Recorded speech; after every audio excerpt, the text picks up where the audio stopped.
Well, it's quite an interesting question. Physics has discovered over the years that many phenomena which seem to be very different actually have a common explanation. And so two of the famous examples of that are Newton's discovery that there's a universal force which describes both why apples fall out of trees and why the moon goes around the Earth. The universal theory of gravity that explains the motion of apples and planets. Other famous example is Maxwell's and Faraday's discovery that electricity and magnetism are actually part of the same phenomena. They're unified together in a theory of electromagnetism. Advances in physics have often led to understanding theories that describe a multitude of phenomena as different aspects of the same underlying dynamics, the same underlying principles, same underlying theory. And we suspect that that kind of unification will continue, that many of the phenomena we regard as really different kind of things actually are unified together with our increased understanding. Our quantum theory of atoms is a unified theory of almost all the kind of phenomena that we see in the physical world. For example, the famous standard theory or model of elementary particle physics has three kinds of forces. But they're so similar, and the particles that experience these forces fit together so neatly that it's hard to imagine that there is not a unified theory that puts together all of these forces, all of these particles, and that's been subject of search and understanding for the last 40 years. And much progress has been made, but we still don't have a unified theory of the forces of nature yet.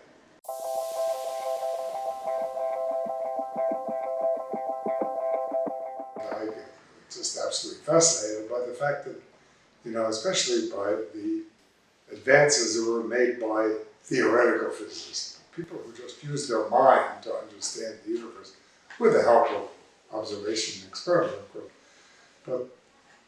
And that seemed to be awfully interesting kind of life. You have to learn everything that is known, and then you can build on that to find new things. You don't go into a field to win prizes, that's absurd. You go into it because you're curious and you enjoy the work. And you're curious. And most of the time, you're not winning prizes, but just doing your research, which is fun. And then the additional advantage, in addition to what you do, you can enjoy what other people do. Enjoy the discoveries that are made. So much is happening. So it's a lot of fun to continually learn new things.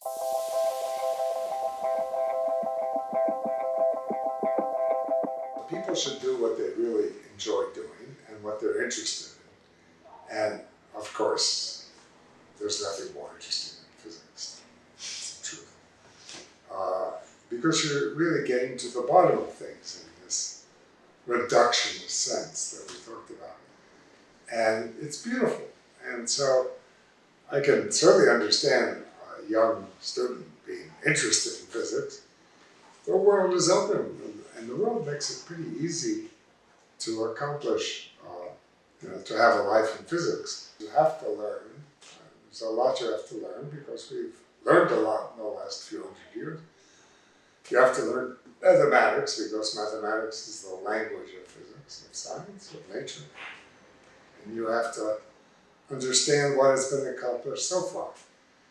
And then you can look into the unknown and try to solve the outstanding problems, which is really exciting. That's exploration, that's creating new things. But the great thing about this life in science, a kind of life of exploration, is that you have a lot of wonderful colleagues who will accompany you on this journey.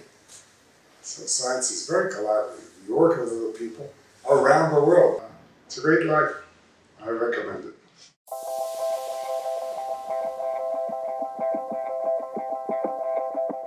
Teachers at elementary and high school level are really crucial for developing young scientists, which are the future of science, the future of society. Most important thing is not to do harm. So young people are curious. They really want to understand. They ask questions. Sometimes they ask stupid questions. There are no stupid questions. You have to encourage their curiosity and their drive. Sometimes I ask questions that you don't know the answer to. Okay, well, sometimes I'm asked questions I don't know the answer to. So you try to find the answer with a student. And now you have resources. This gives you a window to all the knowledge that we've accumulated over the last hundreds of years, if you know how to access it.